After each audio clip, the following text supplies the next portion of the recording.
I always like to tell people, imagine you spent the majority of your life, let's say here for instance, let's say you're just like me, where you spent, you know, elementary school here, all your childhood memories here, all your friends that you grew up with that you've known since diapers. You go up to middle school, that's when you start thinking, oh, I want to be a firefighter, oh, I want to be a doctor, or I want to be a nurse or a teacher and things like that. You know, that's where your ambition kicks in. Then you go to high school, and that's when you're focusing, when you're prioritizing, you're involving yourself, you're making a name for yourself, and then you're seeing all the opportunities you have, your college, your occupation, your profession, you know, all these ambitious, all these awesome things that you can do here. And then you actually start doing it, you know, you're in university now, you're in college, you're in a community college, or state college, you're a technical school. But you weren't born here. That's the only thing. You weren't born here. That's fine. You weren't born here. This is not your soil. You don't have any rights whatsoever.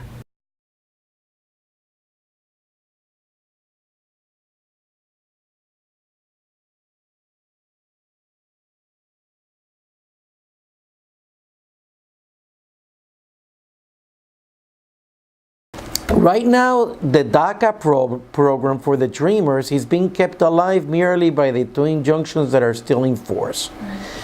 And that could go away at any minute. They're basically being kept alive by judicial dictum. The DACA program is being kept alive by the judicial dictum, and that could go away at any minute. That's very tenuous. So it has affected my practice, because now I have to examine other kinds of reliefs, immigration relief for individuals that I would normally try to avoid if there was if they implemented an immigration reform, or if the DACA program was approved as law.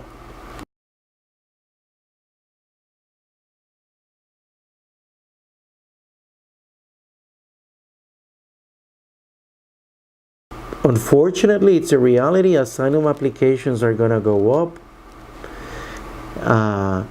Right now, the immigration courts have been instructed by the Attorney General to hear cases of recent arrivals who have requested asylum in order to expedite their removal, or make a decision on their asylum application as quickly as possible, to expedite the process.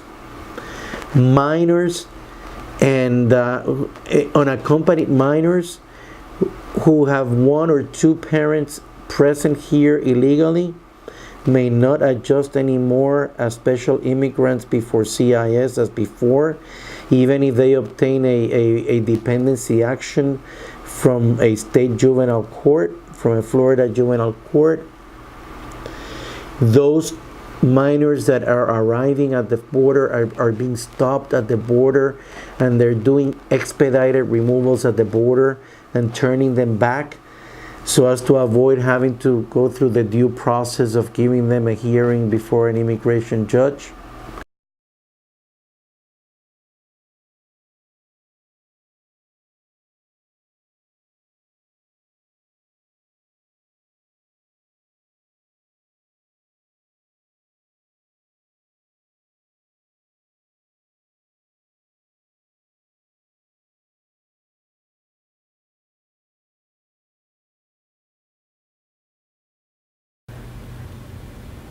One day, a police officer goes up to you, asks you for some form of identification proving your citizenship. You don't have that. All right, maybe you have some kind of residency. You don't have that. You have nothing. You're detained.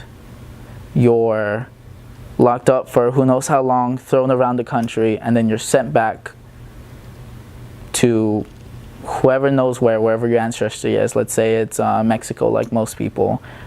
You don't know the culture. You don't know anyone. All your friends, they're gone. Your education, gone. Everything that you have grown up to do, believe in, it's just gone. It's just gone. That's simple as it is. Your entire life is over because your life is somewhere else, and there's no way you can get back to it. And that's the reality of my situation.